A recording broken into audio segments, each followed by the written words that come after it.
Picture a young man at the edge of adulthood, 18, exhausted, carrying a newborn and a dream that the world has already declared impossible. He's told a familiar line, one whispering to creatives for generations. Writers don't make money. But the real trap wasn't poverty. It was the belief that poverty was required. Artists, writers especially, have this mindset where it's almost like a rite of passage that you have to be broke. In the strange landscape of the creative mind, there exists a myth. It's old, persistent, and quietly destructive. A myth that says suffering is the toll you pay to enter the arts. That hunger sharpens talent. That struggle is a badge of honor. Kern names it plainly. It's a story we inherit long before we ever write one of our own. And like most inherited stories, it goes unchallenged. So I had to get out of that mindset for sure. I also had a child really young. I had a child when I was 18. And that's pushed my life in a different direction for a while. So I ended up dropping out of high school. I ended up living on my own. Like, me and my daughter's mother lived on her own. That was life for the first year of being a parent and being the end of my teenage years. Now imagine that same young man, no safety net, no roadmap, or applause, waiting in the wings, just a child in his arms and a future closing in fast. 18 years old, dropped out of high school, living on his own with the mother of his newborn daughter. Most dreams wouldn't survive that kind of gravity, but Kern's did.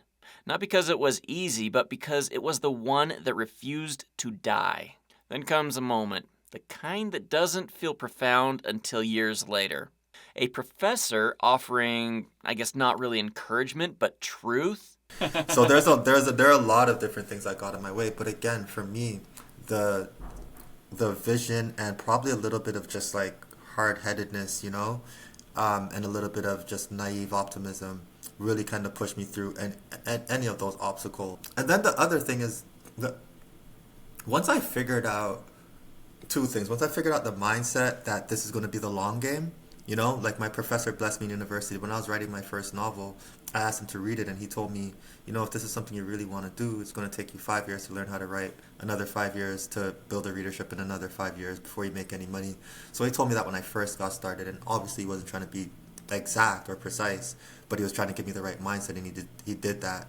So once I had that mindset, it allowed me to just be patient with myself and take as long as I needed to get my first book done, because I realized that I was building for the long term. 15 years? Ouch!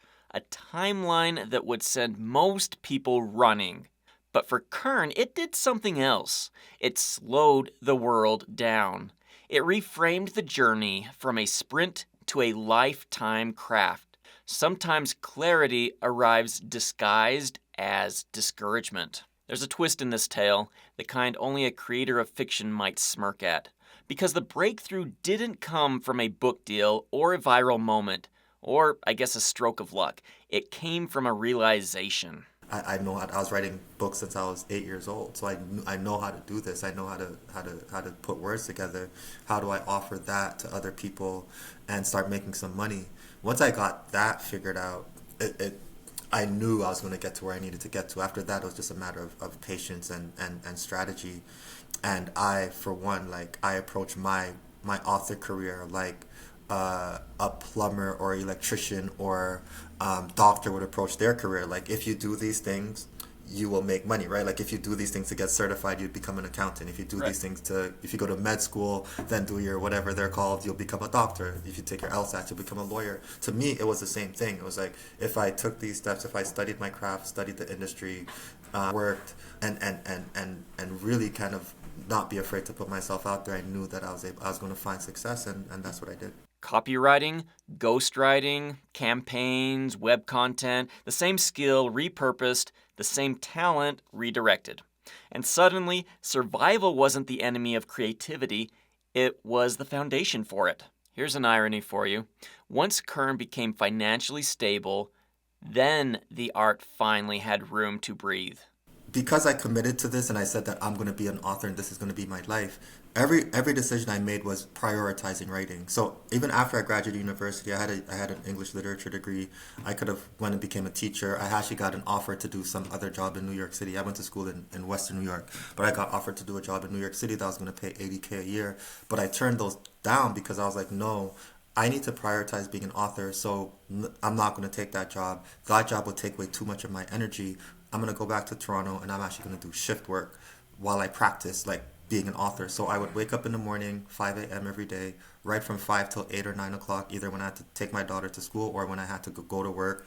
Go to work at my first job when I came back from university was working at a car rental dealership where I cleaned the cars. Okay. Then I worked as a janitor. I worked at a discount shoe store. I did all those odd jobs so that I had enough energy and time to really start perfecting my craft. So I could work for 3 or 4 hours in the morning, and then I could go do the job, not take it home with me because it's not a career job, Right. and then go back home and start learning to write again and figuring out how to make money. So that commitment was important because I was still able to sustain myself, and like I told you, I had a daughter, so I was still able to at least maintain that. And I wasn't able to I wasn't great, I wasn't like rolling in money, but it allowed me to get really good at my craft. Because creativity doesn't thrive in panic. It doesn't bloom in fear. It needs space, the kind you can't find when you're counting dollars and days. And once he had that space, the world opened. And once I got really good at my craft and started putting out books, then it's not an accident that I have 5 book deals without a substantial social media following on any platform. It's because I know how to write. I know how to tell stories, and that's because in those early days I made that commitment to learn how to write. My first real moneymaker, though, like I was mentioning before, was copywriting. Once I figured out I could actually write for other people, because this small business here doesn't know how to do a website. So you're talking about like late 2000s, early 2010s, right? So a little different environment back then. Oh, this person doesn't know how to write a website. I'll do that for you. Oh, you need a bio? I'll do that for you. Oh, you need like a full campaign? I'll do that for you, right? Like that, copywriting and then ghostwriting became my thing. I made hundreds of thousands of dollars a year copywriting and ghostwriting. So it allowed me a lot of flexibility and a lot of time to work on my novel. And then, things happened and then my novels came out and here we are. I also don't think that, even though I love my first self-published book, I think I love it. I think it's super creative, ultra creative. It's not an accident that I finally got published about 2 years after I became super financially secure. Like I became good money. I didn't have to think about money. I had money put away for my daughter to go to college. I lived in a place downtown that I loved. I could go on vacations. I could send my daughter on vacation. I could send my mom on vacation. I was good. And creating from that space of just mental freedom really helped. All the books that are published right now that people are reading and buying in bunches came after that. So again, I love my first books. I think they're amazing. I'm not saying you cannot create from a space of pressure and a touch of desperation and anxiety, for sure. I don't think that's sustainable for creativity though.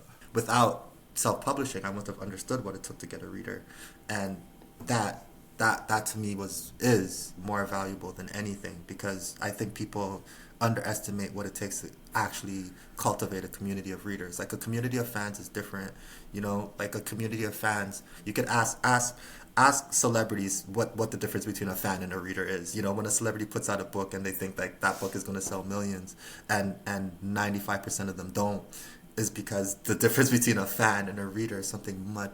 There's a huge gap in between that, and I think for me, I was able to cultivate readers at a fairly decent pace or a fairly different rate. So that's why I think over the last, it's like compound interest. It took those 10, 15 years to finally get to a space where I could actually sell books into tens of thousands now. So tell me a little bit about how you did market these things, because it sounds like you've kind of got a plan, a way of doing this. I'm curious to know how you do that.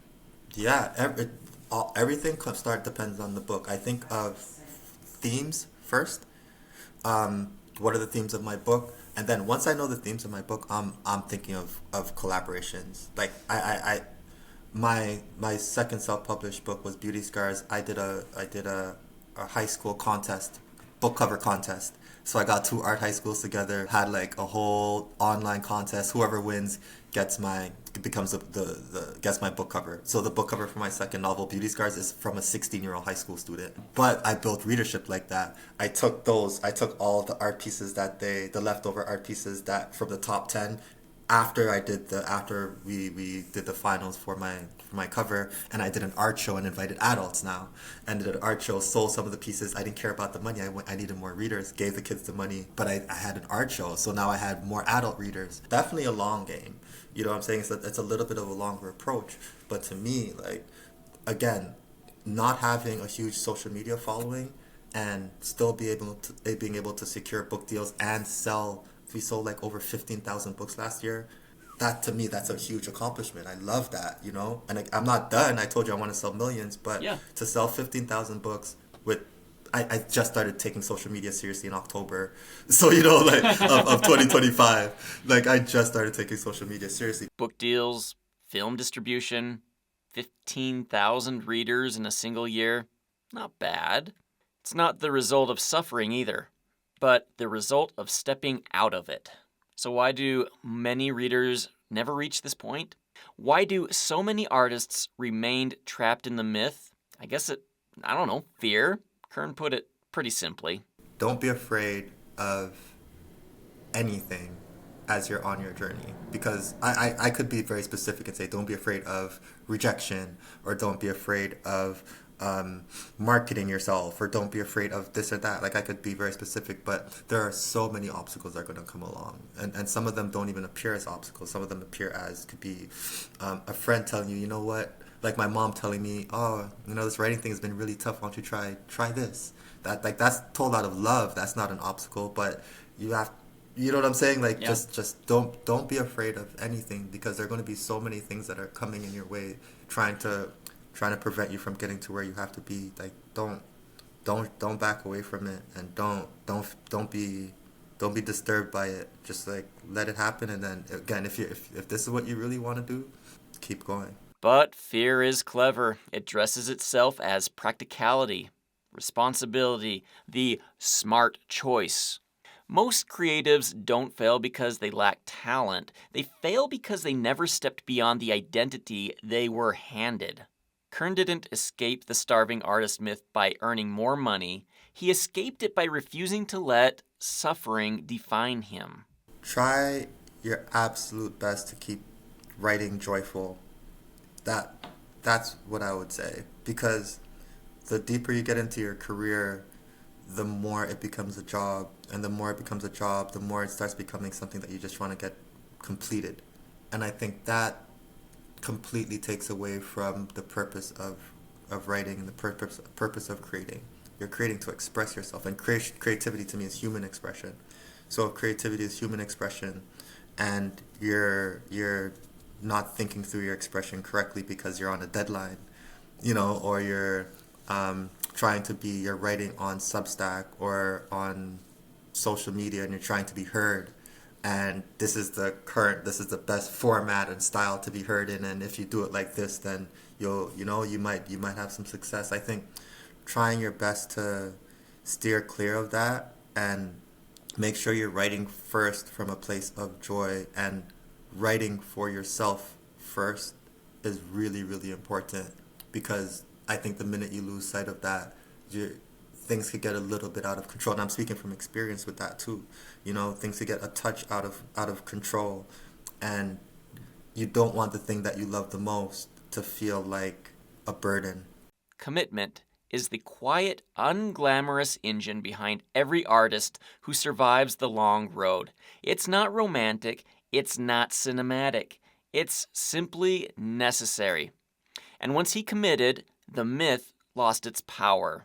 So picture him now, early morning, the world still half asleep and the page waiting, the same ritual he kept when he was broke, but now carried out with peace instead of panic. The dream didn't change, the man did. And once you stop believing the lie, you step out of, the illusion that you've been suffering under, and into the life you are actually meant to build.